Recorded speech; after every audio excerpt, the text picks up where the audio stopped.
Hello students, my self अभिषेक अग्रवाल और स्वागत करता हूं आपका आप ही के चैनल मैग्नेट ब्रेन्स पर। अब बेसिस को बहुत ज्यादा जानने के बाद क्लास 10th केमिस्ट्री के second chapter acid basis and salts में अब बारी आ गई है बेसिस की केमिकल रिएक्शन को समझने के लिए। बेस की केमिकल रिएक्शन को समझना बहुत जरूरी है और यह बेस इतना इंपॉर्टेंट है क्योंकि ये बेस के ऊपर आपको सवाल केमिकल प्रॉपर्टीज को लेकर बिल्कुल आ सकता है। बहुत ज्यादा प्रोबेबिलिटीज तो नहीं है, लेकिन यस, क्योंकि इसकी प्रॉपर्टीज बड़ी लिमिटेड है। और बेस इंपॉर्टेंट इसलिए भी है क्योंकि बेबी को भी बेस पसंद है। मतलब हालांकि वो बेस अलग है और ये बेस अलग है, बट ये बेस जो है इसकी क्योंकि केमिकल प्रॉपर्टीज अनलाइक एसिड, जैसे एसिड में तो हमने बहुत सारी केमिकल प्रॉपर्टीज देखी थी, बेस की ले देकर सिर्फ दो ही केमिकल प्रॉपर्टीज हमें पढ़नी होती हैं। और इसलिए ये इंपॉर्टेंट बन जाता है क्योंकि कम केमिकल रिएक्टिविटी दिखाता है, मतलब कम प्रॉपर्टीज है, तो आने की ज्यादा संभावना भी बन सकती है। ठीक है, अब पहले तो आप समझो कि जब आप बेसिस को पानी के अंदर डिसॉल्व करते हो, जैसे वाटर की अभी मैं बात कर रहा हूं, अभी केमिकल प्रॉपर्टीज पर तो मैं आऊंगा, तो कुछ ऐसे बेसिस होते हैं जो पानी में डिसॉल्व हो जाते हैं, घुल जाते हैं, और कुछ बेसिस होते हैं जो पानी में नहीं घुलते। जो बेसिस पानी में नहीं घुलते, जो पानी के अंदर इनसॉल्युबल होते हैं, उनको तो हम बेसिस ही बोलते हैं। लेकिन वो बेसिस जो पानी के अंदर घुल जाते हैं, जो सॉल्युबल हो जाते हैं, उनको बच्चों हम एल्कलीज बोलने लगते हैं। क्या बोलने लगते हैं उनको? एल्कलीज। है तो ये भी एक बेस ही, ये भी बेस ही है, लेकिन अब ये एक प्रिसाइज नाम हो गया इनका, एल्कली। मतलब एल्कलीज को अगर कोई पूछे डिफाइन करे, क्योंकि कई लोगों को लगता है यार एल्कली अनारकली ये क्या है, तो मैं बता देता हूं, वाटर सॉल्यूबल बेसिस, मतलब वो बेसिस जो पानी में घुल जाएं, तो वाटर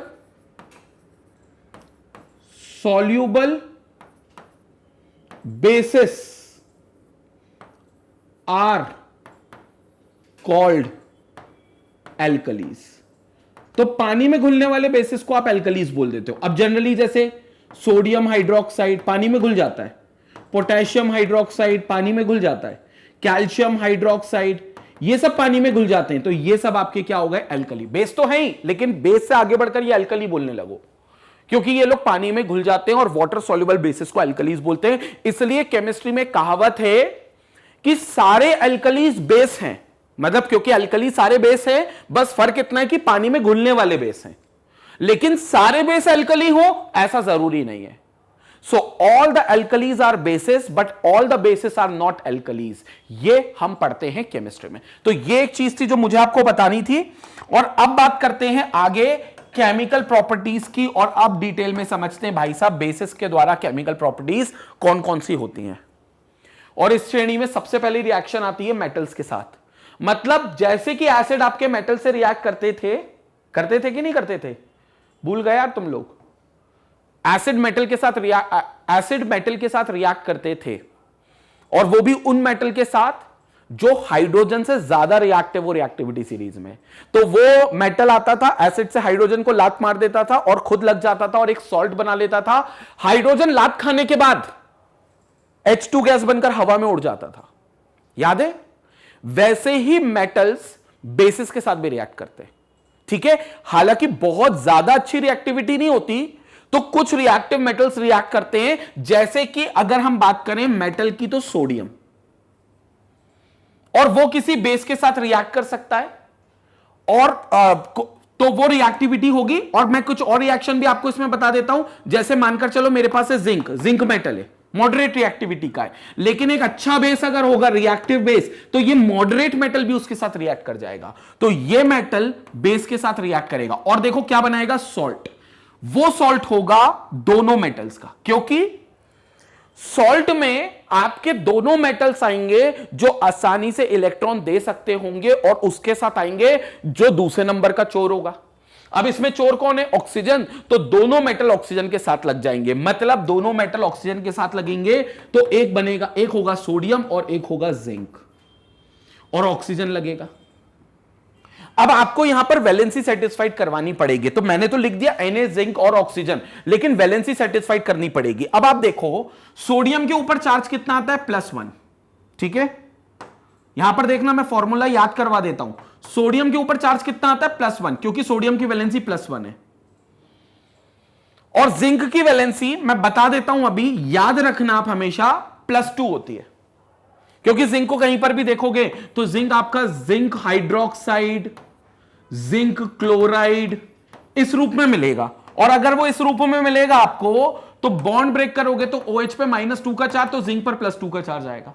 OH पर 1 पर -1 आता है, OH minus ion, hydroxyl ion, तो फिर 2H पे -2 आएगा, तो फिर जिंक पे +2 आएगा।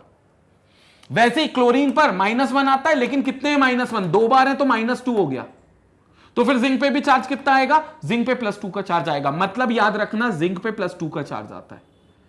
अब देखो, इस पर हो गया +1 और इस पर हो गया +2, टोटल मिलकर पॉजिटिव साइड कितने हो गए? +3। अब ऑक्सीजन +3 दिखा सकता है क्या? नहीं, क्योंकि ऑक्सीजन का आउटर मोस्ट शेल में टोटल 8 इलेक्ट्रॉन है और आउटर मोस्ट शेल में 2,6 6 इलेक्ट्रॉन है। कितने की कमी है? 2 की कमी है। मतलब ये तो 2 इलेक्ट्रॉन ले लेता है किसी से, तभी तो चोर बोलते हैं इसको।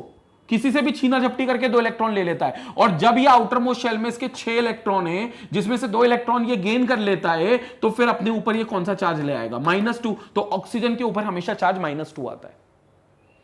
तो वैसे ही चार्ज यहां पर भी ऑक्सीजन पे -2 आएगा। लेकिन अब ये बैलेंस नहीं कर पा रहे एक दूसरे को, ये +3 और ये -2। तो हमें ऐसा फॉर्मूला बनाना है जिसमें ये चार्जेस बैलेंस हो जाए। तो ये +1 +2 और ये -2 कैसे होंगे? एक काम करते हैं, इस +1 के 2 एटम्स ले लेते हैं, तो इससे क्या होगा? ये भी +2 हो जाएगा और ये तो +2 है ही, तो दोनों मिलकर ये +4 बन जाएंगे। और ऑक्सीजन के भी हम क्या कर लेते हैं? 2 एटम ले लेते हैं, तो ये हो जाएगा क्या? -4। तो अब देखो फॉर्मूला ऑफ अ कंपाउंड क्या हो गया। अब देखो फॉर्मूला ऑफ अ कंपाउंड क्या हो गया। Na के मैंने कहा आपको 2 एटम लेने को, तो आपने Na के 2 एटम ले लिए, तो बन गया Na2। अब इसके ऊपर +2 चार्ज आ गया।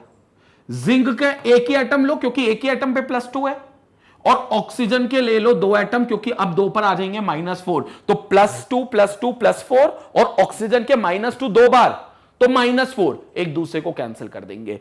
यह कहलाएगा आपका सोडियम जिंकेट। इसे बोलते हो सोडियम जिंकेट। ये आपको याद ही रखने पड़ेंगे, इसके अभी कोई तरीके नहीं है बच्चों, लेकिन ये सोडियम जिंकेट होगा। और कौन निकल गया? Na यूज हो गया, जिंक यूज हो गया, O यूज हो गया, सिर्फ कौन बचा था? H क्या हो जाएगा? निकल जाएगा, तो H2 बनकर हवा में निकल जाएगा।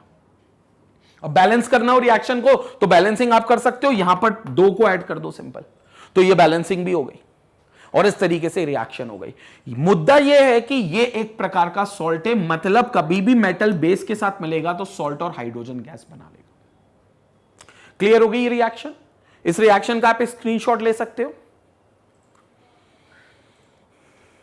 अब एक और रिएक्शन देख लेते हैं, इसी के साथ एक और रिएक्शन देख लेते हैं। एल्यूमिनियम की रिएक्शन देख लें, तो चलो एल्यूमिनियम की रिएक्शन देख लेते हैं। ये रहा एल्यूमिनियम, किसके साथ? फिर से सोडियम हाइड्रोक्साइड के साथ, NaOH। अच्छा बेस है ना, तो अच्छी रिएक्शन करेगा मॉडरेट मेटल के साथ। एल्यूमिनियम, जिंक, ये सब मॉडरेट मेटल है, ये मतलब बहुत ज्यादा रिएक्टिव मेटल नहीं है, लेकिन जब अच्छा बेस इनको मिलेगा तो रिएक्टिविटी अच्छी हो जाएगी। क्या करेंगे? सॉल्ट बनाएंगे जिसमें अगेन इलेक्ट्रॉन देने वाले होंगे, यानी कि दोनों मेटल, और इलेक्ट्रॉन एक्सेप्ट करने वाला होगा, यानी कि चोर, ऑक्सीजन। तो कौन होगा? Sodium, aluminium, oxygen. सोडियम पे वैलेंसी कितनी आती है जल्दी बताओ? +1। एल्यूमिनियम पे चार्ज कितना आएगा? +3, क्योंकि 3 वैलेंसी होती है। दोनों ने मिलकर कितना बनाया? +4। ऑक्सीजन पे चार्ज कितना आएगा? -4। -4 आना चाहिए, लेकिन अभी कितना आएगा? -2 ही आएगा अभी तो, क्योंकि एक ही ऑक्सीजन है, तो बैलेंस तो हो नहीं रहा। +4 और -2, +2 नेट चार्ज बचेगा, बैलेंस करना पड़ेगा, तभी तो फॉर्मूला न्यूट्रल स्टेट में आएगा।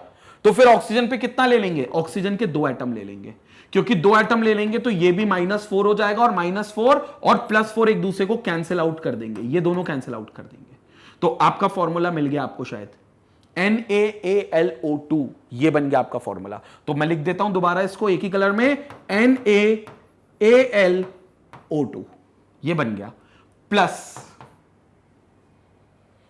कौन निकलेगा यहां से? सोडियम आ गया, एल्यूमिनियम आ गया, ऑक्सीजन आ गया, तो कौन बचा? हाइड्रोजन, हाइड्रोजन क्या बनाकर निकलेगा, H2 गैस बनाकर हवा में उड़ जाएगा। ठीक है, ये बैलेंसिंग आप कर लेना, but this is called your reaction. और इसमें जो ये बना है ये एक सॉल्ट है, इस सॉल्ट का नाम है सोडियम एल्यूमिनेट। याद है पिछली बार क्या था, सोडियम जिंकेट था, और इस बार क्या है, सोडियम एल्यूमिनेट। तो ये आपका बन गया सोडियम एल्यूमिनेट, जो अगेन एक प्रकार का कुछ नहीं क्या है, सॉल्ट है। तो this is called your salt, और ये हाइड्रोजन गैस है। संपट पड़ी मेरी बात, सबको संपट पड़ी। तो ये रिएक्शन हमने पहली देखी थी, मेटल की बेस के साथ। कुछ ही मेटल्स ऐसा कर पाते हैं, लेकिन ये वो मेटल्स के एग्जांपल मैंने आपके सामने दिए थे जो रिएक्शन कर पाते हैं। क्लियर हो गया, आगे बढ़ते हैं। एक और रिएक्शन है, इस बार है reaction with non metallic oxides. किसके साथ, बेस की रिएक्शन नॉन मेटेलिक ऑक्साइड्स के साथ। अब मैं आपको एक बात क्लियर कर दूं, एसिड रेन का वीडियो आप देखना, और अगर आपने देख रखा है तो मैंने वहां पर क्लियर बताया था, जितने भी नॉन मेटेलिक ऑक्साइड्स होते हैं ये बेसिकली एसिडिक होते हैं, मतलब इनके पास एसिडिक नेचर होता है। सर कैसे, मैंने एसिड रेन में प्रूफ किया है, यहां पर भी आपको प्रूफ कर देता हूं। आप नॉन मेटल्स मेरे को बताओ, कोई भी नॉन मेटल्स आप मेरे को बताओ। चलो कार्बन बता दो, इसका ऑक्साइड मतलब कौन, कार्बन डाइऑक्साइड। चलो सल्फर बता दो, सल्फर का ऑक्साइड मतलब कौन, सल्फर डाइऑक्साइड, जो फर्दर ऑक्सीडाइज करके खुद को बनाता है सल्फर ट्राइऑक्साइड। ये सब नॉन मेटल के ऑक्साइड है। एक काम करते हैं, पानी में ऐड करते हैं, तो ये H2O हो गया, तो पानी में ऐड करके ये बना लेगा कार्बोनिक एसिड, और इसको भी पानी में ऐड करते हैं, तो पानी में ऐड करके ये खुद को बना लेगा क्या, सल्फ्यूरिक एसिड। अब ये एसिड कैसे बन गए पानी में, पानी तो न्यूट्रल है, तो पानी तो क्लियर बोल देगा भाई साहब मेरी कोई गलती नहीं, मैं तो न्यूट्रल था। तो अब आप पता करो मेरे अंदर किसको मिलाया, क्योंकि जिसको भी मेरे अंदर मिलाया है वो एसिडिक नेचर रखता होगा, तभी मैंने एक एसिड सॉल्यूशन बना लिया। तो हमने पता किया पानी के साथ हमने मिलाए थे कार्बन डाइऑक्साइड और सल्फर ट्राइऑक्साइड SO3, जो कि कुछ नहीं एक नॉन मेटेलिक ऑक्साइड है। और ये नॉन मेटेलिक ऑक्साइड पानी के साथ मिलकर अगर एसिड बना रहे हैं, कार्बोनिक एसिड और सल्फ्यूरिक एसिड, मतलब ये एसिडिक नेचर के। तो बच्चों ये एसिडिक नेचर के हो गए, और इस एसिडिक नेचर के वजह से ही हम नॉन मेटल ऑक्साइड्स को बांधते हैं कि ये अपने अंदर एसिडिक बिहेवियर रखते हैं। तो नॉन मेटेलिक ऑक्साइड्स मतलब एसिडिक नेचर। इसकी बात मैंने डिटेल में एसिड रेन वाले वीडियो में बहुत डिटेल में की है, आप चाहो तो वहां पर जाकर देख सकते हो। बट नॉन मेटेलिक ऑक्साइड मतलब एसिडिक नेचर। और जब एसिडिक नेचर के नॉन मेटल ऑक्साइड्स की रिएक्शन बेस से करा रहे हो, तो ऐसा नहीं लग रहा आप दो विपरीत लोगों का मिलन करा रहे हो। और दो विपरीत नेचर के लोग अगर बॉन्ड बनाएंगे या दोस्ती करेंगे या केमिकल रिएक्शन रखेंगे, तो वो दोनों एक दूसरे के कैरेक्टर को खत्म कर देंगे। खत्म कर देंगे मतलब एसिड कहने को बेस से मिल रहा है या बेस कहने को एसिड से मिल रहा है, तो बेस अपना कैरेक्टर खत्म कर देगा, जिसको एसिड जिम्मेदार होगा, जिसके लिए एसिड जिम्मेदार होगा, और एसिड का एसिडिक बिहेवियर खत्म करने के लिए बेस जिम्मेदार होगा। दोनों अपना बिहेवियर खत्म करके न्यूट्रल सॉल्ट में तब्दील हो जाएंगे। तो इसलिए रिएक्शन क्या लिखी है, बेस की किसी नॉन मेटेलिक ऑक्साइड के साथ, क्योंकि ये बेस की नॉन मेटेलिक ऑक्साइड मतलब एक तरीके से कह सकते हो एसिड के साथ ही कर रहे हो, क्योंकि नॉन मेटेलिक ऑक्साइड के पास एसिडिक नेचर है। तो बेस की रिएक्शन एसिड के साथ कर रहे हो, मतलब रिएक्शन और कोई नहीं, न्यूट्रलाइजेशन रिएक्शन ही कही जाएगी। और न्यूट्रलाइजेशन रिएक्शन में कौन बनता है, न्यूट्रल सॉल्ट और वाटर। क्लियर हो गया, तो न्यूट्रल सॉल्ट और वाटर बनता ही बनता है। रिएक्शन देख लेते हैं, बेस ले लेते हैं कोई सा, से कैल्शियम हाइड्रोक्साइड, नया बेस ले लिया कैल्शियम हाइड्रोक्साइड। ठीक है, ये कैल्शियम हाइड्रोक्साइड है, और यहां पर नॉन मेटल का ऑक्साइड ले लेते कार्बन डाइऑक्साइड, ये वाला नॉन मेटल का ऑक्साइड ले लिया कार्बन डाइऑक्साइड। ठीक है, तो मैंने बेस ले लिया कैल्शियम हाइड्रोक्साइड और बेस ले लिया calcium hydroxide CaOH whole twice, और नॉन मेटेलिक ऑक्साइड ले लिया कार्बन डाइऑक्साइड। ये आपका स्लेक्ड लाइम है कैल्शियम हाइड्रोक्साइड। जब कार्बन डाइऑक्साइड गैस इसके अंदर आएगी तो ये अपने आप को कन्वर्ट कर लेगा कैल्शियम कार्बोनेट में, CaCO3, जो कुछ नहीं एक प्रकार का क्या है, एक प्रकार का सॉल्ट है। This is called calcium carbonate, जो एक प्रकार का सॉल्ट है और जो व्हाइट PPT जमाता है। सर ये रिएक्शन जानी पहचानी सी लग रही है, बिल्कुल लग रही है, क्योंकि ये कैल्शियम कार्बोनेट पानी के अंदर घुलेगा नहीं, वाटर भी बनेगा ना, कैल्शियम कार्बोनेट निकल जाएगा, तो एक कैल्शियम यहां से निकल गया, एक कैल्शियम यहां से निकल गया, CO2 है, एक ऑक्सीजन इससे ले लिया, तो CaCO3 बन गया, तो ये आपका CaCO3 बन गया। यहां कौन बचा? 2 H बचे, और एक ऑक्सीजन ले लिया तो सिर्फ एक HO बचा होगा, तो 2 H और एक O मिलकर H2O बन गए। लेकिन मुद्दा ये बच्चों, ये जो कैल्शियम कार्बोनेट है ये इस पानी में घुलेगा नहीं, बल्कि ये PPT बना लेगा, जिससे आपको पूरा जो लाइम वाटर था, ये लाइम वाटर है कैल्शियम हाइड्रोक्साइड, ये मिल्कीनेस का दिखेगा। और इसी रिएक्शन को आपने टेस्ट फॉर CO2 में भी पढ़ा था, ये रिएक्शन आपने टेस्ट फॉर CO2 में पढ़ी थी, आप स्क्रीनशॉट ले सकते हो इसका। तो ये रिएक्शन आपने टेस्ट फॉर CO2 गैस में भी पढ़ा था कि जब लाइम वाटर से CO2 गैस पास होगी तो लाइम वाटर मिल्कीनेस में अपीयर होगा, दूधिया रंग में अपीयर होने लगेगा, दूध जैसा दिखने लगेगा, क्योंकि वो नीचे व्हाइट PPT जमा लेगा जो कैल्शियम कार्बोनेट की होगी और H2O। तो अभी हमारे पास जो कैल्शियम कार्बोनेट बना वो एक तरीके का सॉल्ट बना और H2O यानी कि वाटर निकल गया। अल्टीमेटली सॉल्ट और वाटर बन रहा है, मतलब ये 100% रिएक्शन न्यूट्रलाइजेशन है, क्योंकि इसमें एक बेस एक नॉन मेटल ऑक्साइड के साथ रिएक्ट कर रहा है जो अपने आप में एक एसिडिक नेचर के साथ होता है। तो ये रिएक्शन हमारी एक तरीके से न्यूट्रलाइजेशन रिएक्शन ही है। क्लियर हो गया स्टूडेंट? तो ये थी हमारी केमिकल प्रॉपर्टीज इस वीडियो में, जो कि हमारी बेस को लेकर केमिकल प्रॉपर्टीज है। इतनी ही प्रॉपर्टी आपको बेस को लेकर केमिकल प्रॉपर्टीज में पढ़ना है। बात करते हैं मैग्नेट ब्रेन्स के चैनल की। जैसे कि आपको पता है क्लास 4 से लेकर क्लास 12 तक के सारे चैप्टर्स, चाहे वो कोई सा भी सब्जेक्ट हो, उसके हर चैप्टर के वीडियोस अवेलेबल है magnetbrains.com पर, और वहां पर इसके नोट्स भी अवेलेबल हैं।